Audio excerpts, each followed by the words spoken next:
ആരാ പ്രതീഷ് നമ്പ്യാർ? ഞാനാണ്. എന്താ സർ കാര്യം? നിനക്ക് കാര്യം അറിയണം അല്ലടാ?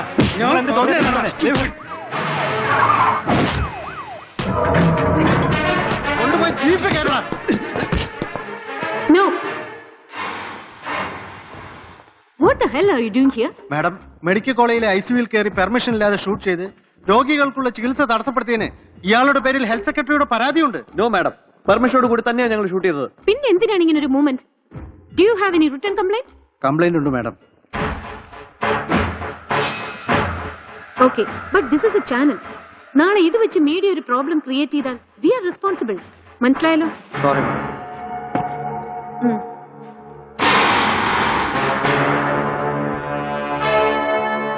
നമിത തക്ക സമയത്ത് ചാനലിൽ എത്തിയതുകൊണ്ട് ഒരു ഇഷ്യൂ ഒഴിവായി കിട്ടി.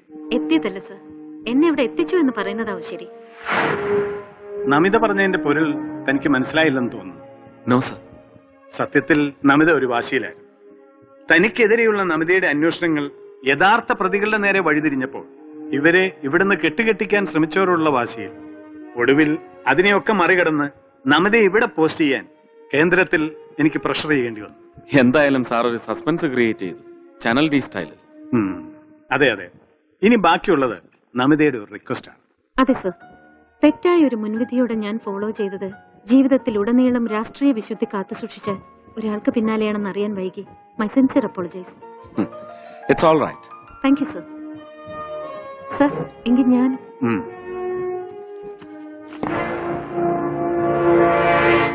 എടോ ജീറ്റി, ഞാൻ ആലോചിക്കുമായിരുന്നു തന്നെ പറ്റി.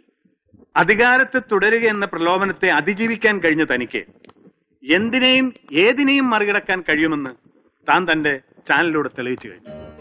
ഒപ്പം ജനാധിപത്യ സംരക്ഷകരെന്ന് അവകാശപ്പെടുന്നവരുടെ യഥാർത്ഥ മുഖം പുറത്തു കൊണ്ടുവരുവാൻ പലപ്പോഴും എനിക്ക് തോന്നിയിട്ടുണ്ട് ജീറ്റി. ഇത്തരത്തിൽ കറകളഞ്ഞ ആത്മാർത്ഥമായ സത്യം തുറന്നു കാണിക്കാൻ ശ്രമമുണ്ടായിട്ടും അത് കണ്ടിട്ടും ഈ നാടെന്താടോ നന്നാകത്തെ. രാഷ്ട്രീയക്കാരുടെ ഉള്ളിലിരിപ്പും അവർ പറയുന്നതും ചെയ്യുന്നതും തമ്മിലുള്ള വൈരുദ്ധ്യം, അതാണ് സാർ ഈ നാടിന്റെ ഏറ്റവും വലിയ ശാപം. സമ്മതിക്കുന്നു. പക്ഷേ സത്യം വളരെ വിരളമായി പുറത്തു വരാറുള്ളൂ ജീറ്റി. തന്നെ കൊണ്ടെങ്കിലും അതാവുന്നുണ്ടല്ലോ എന്നൊരാശ്വാസമുണ്ട്. കൂടെ ഒരു റിക്വസ്റ്റ്.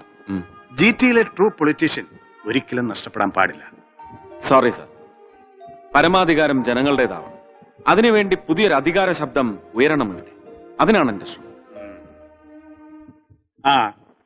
താനിന്ന് ഡൽഹിക്കുണ്ടെന്ന് കേട്ടു. ഉണ്ട് സാർ, ചാനലുമായിട്ട് ബന്ധപ്പെട്ട ചില ഡിസ്കഷൻസ്. എങ്കിൽ യാത്ര നമ്മൾ ഒരുമിച്ച്.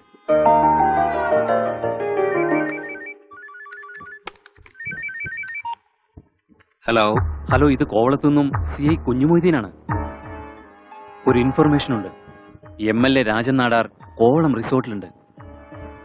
അതെ, ഒരു ചെറിയ കുഴപ്പമുണ്ട്.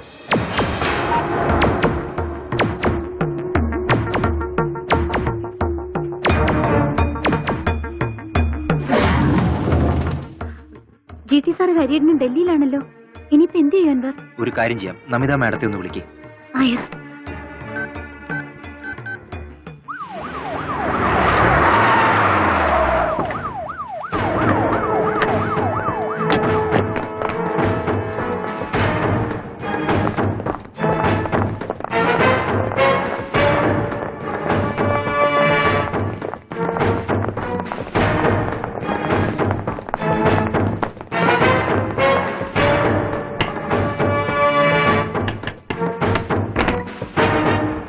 എന്താ മാഡം, പതിവില്ലാതെ പോലീസും ചാനലും ഒക്കെ ആയിട്ട്?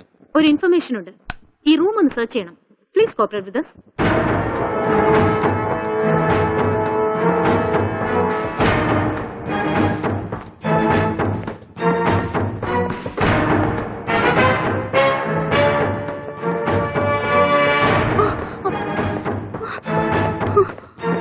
ആരാ ഇത്? എന്റെ ഭാര്യ മിസസ് അനുരാധ രാജൻ നാടാർ. എന്താ ചേട്ടാ ഇത്? ഇതല്ലേ പോലീസ് റെയ്ഡ്. ഇനി നമിത ചൗധരി IPS ഞങ്ങളുടെ മാരേജ് സർട്ടിഫിക്കറ്റ് കാണണോ? Sorry sir, sorry for the disturbance. It's okay.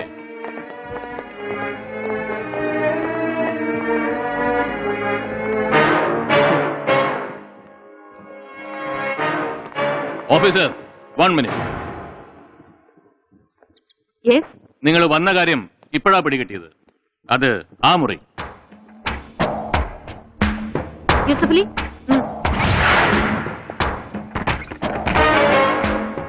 എന്താടാ ഇവിടെ? ഞങ്ങൾ ഒരുമിച്ച് വന്നതാ സാർ. ആരാടി നീ? ഞങ്ങളൊരു സിമ്പോസിയത്തിൽ പങ്കെടുക്കാൻ വന്നതാ. നേരാണോടാ ഇവള് പറഞ്ഞത്? കള്ളമ്മ സാറേ, നേരത്തെ പറഞ്ഞുറപ്പിച്ച് ഇവളുടെ തന്തന്റെ കയ്യിന്ന് കാശ് വാങ്ങിച്ചതാ. അയ്യോ കേരടി വണ്ടിയില്ലേ? കേരടി വണ്ടിയില്ലേ? ഇല്ല. ആ!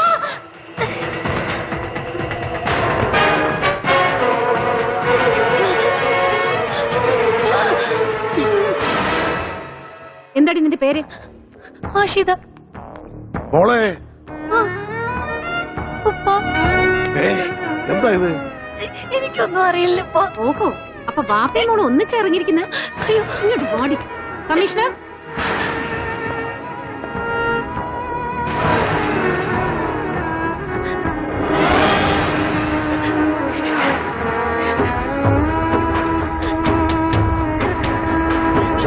എന്റെ മോൾ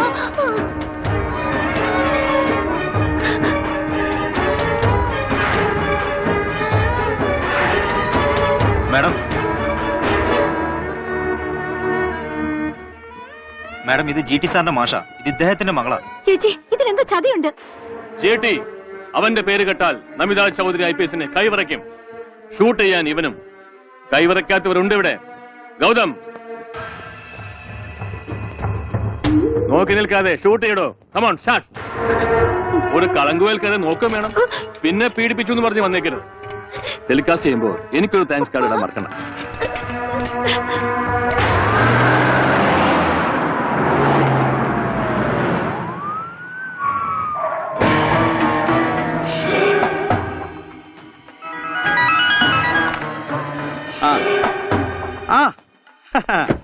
അറിഞ്ഞു. അതെ, വല്ലാത്തൊരു ട്രാജഡി ആയിപ്പോയി. എന്ത് ചെയ്യാം? Leave it. അല്ലാതെ എന്ത് ചെയ്യാൻ? ഇനി എന്ത് ചെയ്യാം? വിധി. ഓക്കെ.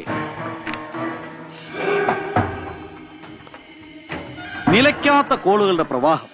മറുപടി പറഞ്ഞ് ഞാൻ മടുത്തു. എല്ലാവർക്കും അറിയേണ്ടത് ഒറ്റ കാര്യം, ജിടിക്ക് എന്ത് സംഭവിച്ചു? സത്യം. ഫറൂഖ്,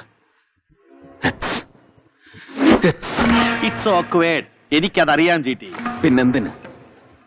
പിന്നെന്തിനിങ്ങനെ ഒരു വൃത്തികെട്ട? എനിക്കെതിരെ നീ എന്തൊക്കെ ചെയ്തുകൂടാ എന്ന് നിന്നെ പഠിപ്പിക്കാൻ ഒരു ശ്രമം. ഒരിക്കൽ നിന്നെ വാൺ ചെയ്തതാണ് ഞാൻ. പക്ഷെ ഒരല്പം ഓവർ കോൺഫിഡന്റ് ആയി നീ. ഞാൻ നിന്റെ നീക്കങ്ങളെ മറികടക്കുമെന്ന് കരുതാനും നീ മറന്നു. അതിനുള്ളൊരു മിനിമം ഗൃഹപാഠം ചെയ്യാനും. നീ ആലോചിക്കുന്നുണ്ടാവും, ആഷിരെ പോലൊരു പെൺകുട്ടി എങ്ങനെ അവിടെ എത്തിയെന്ന്. സാമൂഹ്യ പ്രവർത്തകയായ അവളെ അവിടെ എത്തിക്കാൻ വിശ്വസനീയമായ ഒരു കള്ളം പറയിപ്പിക്കേണ്ടി വന്നു. നിന്റെ അസാന്നിധ്യത്തിൽ കോവളത്ത് വെച്ച് നടക്കുന്ന ഒരു സാക്ഷരതാ സിംപോസിയം.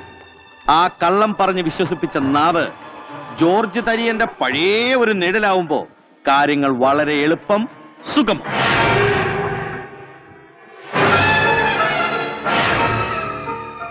തന്റെ പഴയ ഗൺമാൻ അഷ്റഫ്